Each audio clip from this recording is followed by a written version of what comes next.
The provided code initializes the counter variable with 5, and in each iteration prints star characters equivalent to the counter's value.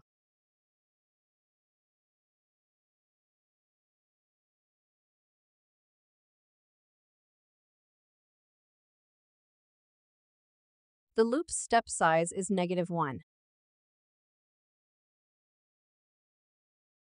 The loop's execution continues while counter's value is greater than 0.